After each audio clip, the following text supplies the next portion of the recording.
What is going on today, if you don't mind me asking? We are with the Brothers Roundtable. We're with the Brothers Roundtable, and we are passing out flyers. We're trying to get people to the polls. So what we're going to do today is we're going to go into the neighborhood. We're going to deal with some of the people who are out in the plaza, and we're going to pass out information.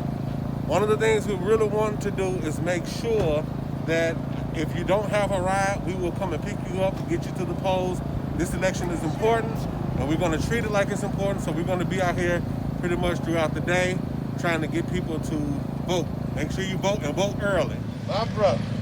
Oh, yeah, you been my brother. For the shot.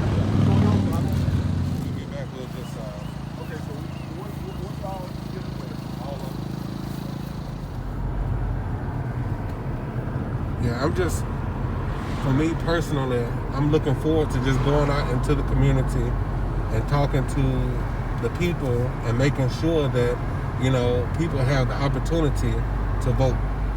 And so that's the biggest thing for me. Sometimes people may not have rides. And so what we want to do is make sure that they have a ride to the polls. And so we're going to go out here to Chesapeake and that area and make sure our community can exercise their right to vote. Any challenges in that regard as far as the rights to vote? I know you mentioned some access to vote. Mm-hmm. What as far as rights? Any challenges in that area? Well, of course, you have people who are, who may have felonies or who may have some issues in that regard, but we still have to make sure that they can have access. And a lot of what's happening is we putting on expungement clinics and things of that nature to make sure that our brothers and sisters who may have been cut off are no longer cut off, and they have the access to be able to vote.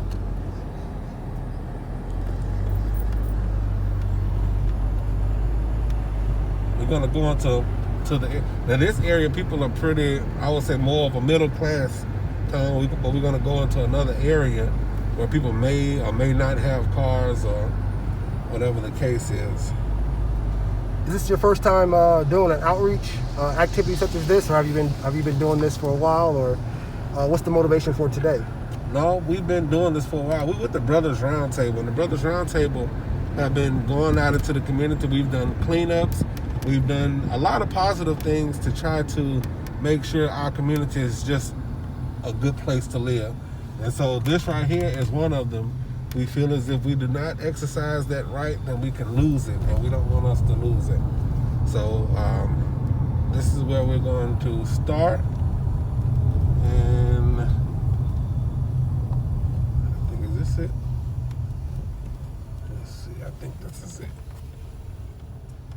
Also, hey, what has been the feedback as you've gone out and knocked on doors and connected with community residents? What's been your feedback on the information getting out? We've been getting great feedback, and so what we want to do is continue to do it. But the people, once you first they'll look at you a little funny, but then after they get past the initial meeting, then they love the fact that you're here. And a lot of people have done a lot to kind of help us. So we are community oriented, and we want to continue to do that.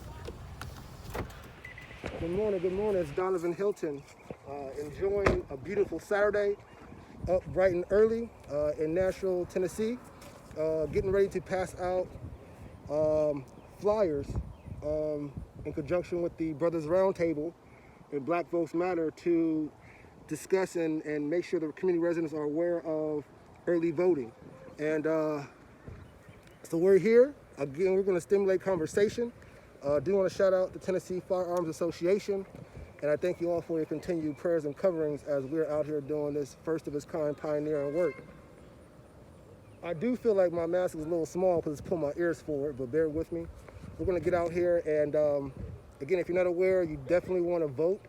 And if you feel that there's challenges in regards to the activity of voting, the history of voting, the origin, the purpose, and the function, feel free to reach out, and maybe we can get you on the show or get some thoughts, because we have to stimulate conversation. But we're out here in Nashville, connecting with the community. We're going to capture as much information as we can, to talk to as many people as we can, and see how much gap we can bridge. So let's get out here and do it. Civic education engagement. Let's go. You want to interview her while we walk? If that's okay, yes. Yeah, that's fine.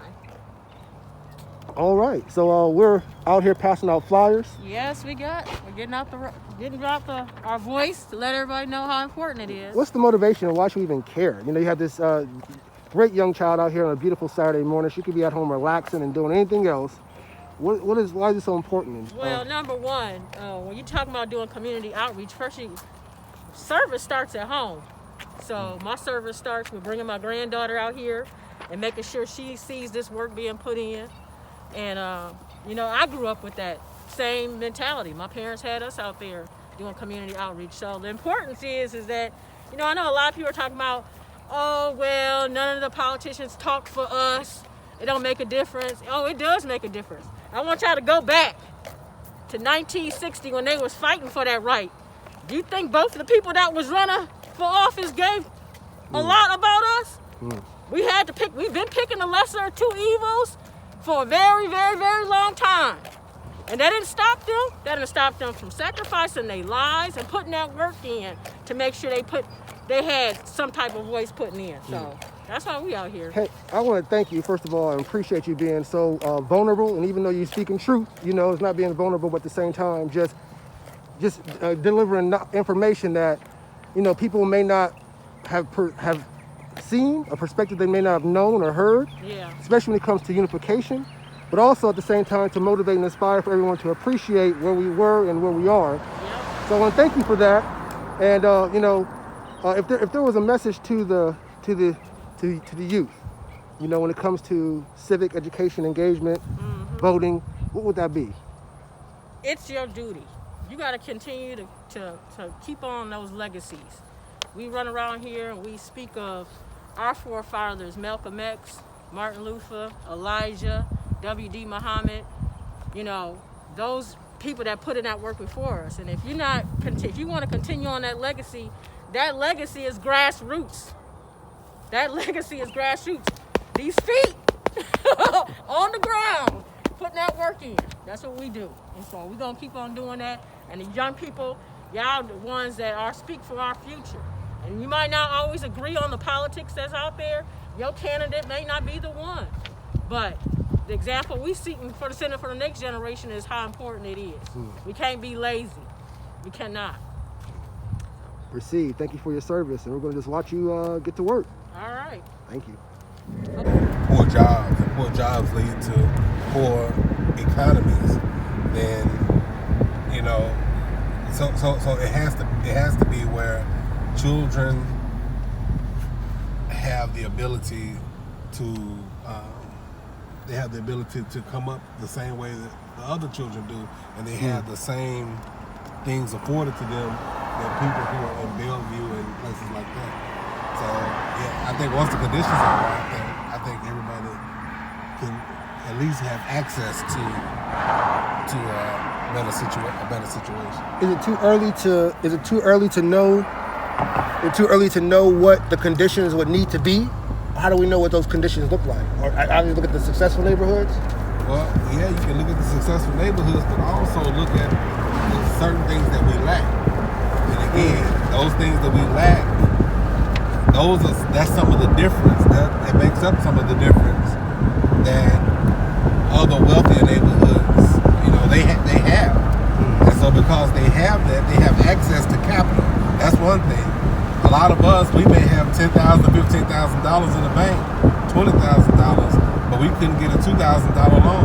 And they use credit as a way, even sometimes people who have better credit than others, is used as a way to keep people in a certain bracket. Now, I'm listening to that because I'm hearing you flow, but let's say there was a solution that could be found. Let's say there was a solution that could be found to the conditioning. Would it be to someone's demise or an industry's demise for those conditionings to improve and those access to be available? Or do you feel like this is a situation where if we can recognize that those with resources can help do a little more in regards to making conditions better by addressing the things that are lacked, if that's taken care of, then there should be no problem? Or do you feel like there's also a intention, not you feel, but could there possibly be an intention of someone's downfall with someone's rise? Yeah, it's a broad question. I don't think that it has to be someone's downfall with someone's rise. And I understand what economists say. I understand what people think. But I think that people are not looking for, especially poor people, they're not looking for anyone's demise. They're just looking for a hand up. They're looking for a chance to be able to earn. They're looking for a chance. And if that means instead of the CEO getting 200 million, he only get 100 million, then he's still a wealthy individual. So sometimes what capitalism does is it creates greed. And you say, well, only poor people say that. Well, perhaps. But that's what it does.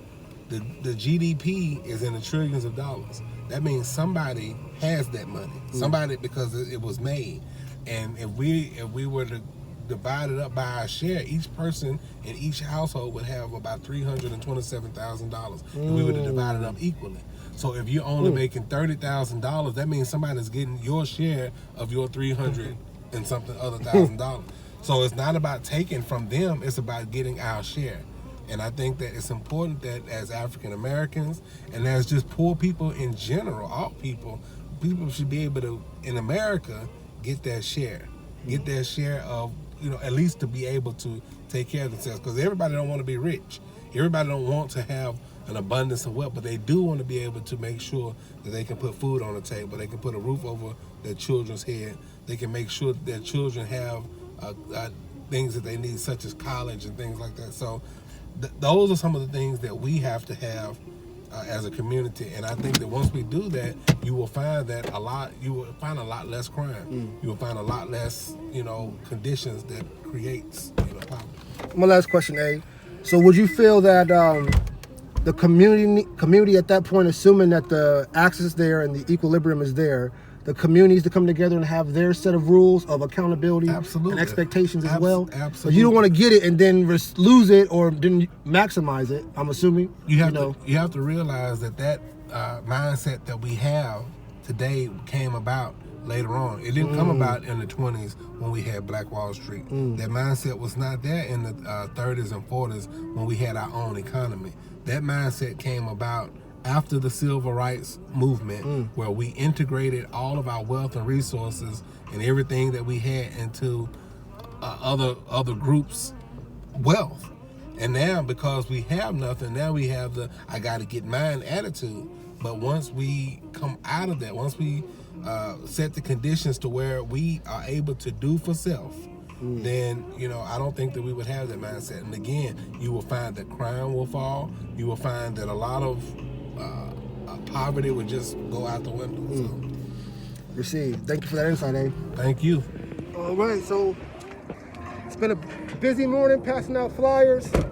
We just hit the Chesapeake, North Nashville area, Parkwood area, passing out these flyers here, getting conversations and pictures with some really great, insightful individuals. Excuse me, y'all. Getting some pictures with some really great, insightful pictures and videos and insights from some insightful individuals. It's a lot of conversation that has to be had. Again, I want to shout out the organization advocating for voters to vote, constituents to vote, which is Black Voters Matter. Also want to shout out Tennessee Firearms Association because I feel like at the end of the day, at the minimum, these powerful organizations, right, wrong, or indifferent, from at least the public eye, would need to come together and have a perspective. Now, what's going on behind the scenes, that's another conversation. But at least from the public eye, need to come together because there are great community residents that want to continue to complement this geographical territory of this country, and as well as to be great citizens, obviously, great taxpaying citizens, to also make sure they pay their fair share. But as you can see, they also want to receive their fair share. So it's a conversation we have to have. So let's continue to capture some more footage and see what information we can get. Thank you for your continued prayers and thoughts as we get more information. Let's do it. I may go even a step further and ask, if you don't mind, why is it so important to vote? And why should we even care? Trump out there. We gotta save democracy. We gotta save this country. This country is in trouble. So shall it be. Thank you, my brother. All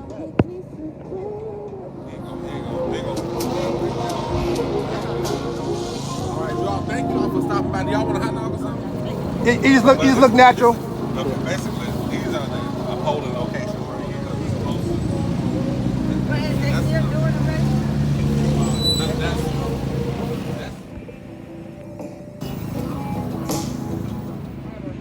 So the time has finally arrived. The time has finally arrived. I'm gonna see if I can post the other two videos where we did interviews about the book, the creator's work, two different places. But I finally have the book in my hand as my official copy. I want to say it's been a few months. You know, I finally have it in my hands. As you already know, go ahead and click the link, The Creator's Work by Brother Eugene here. Brother Eugene, if you don't mind, if you can give the viewers just a quick overview of what the book, Creator's Work is all about. Well, for me, it's all about looking at life from the eyes or the view of how we was created, how the word was created, opposed to where man tell us what life is and how we supposed to view ourselves in this walk of life. So I wanted to put my own thoughts down and for us to actually look at things from a different perspective so we can make a change out here.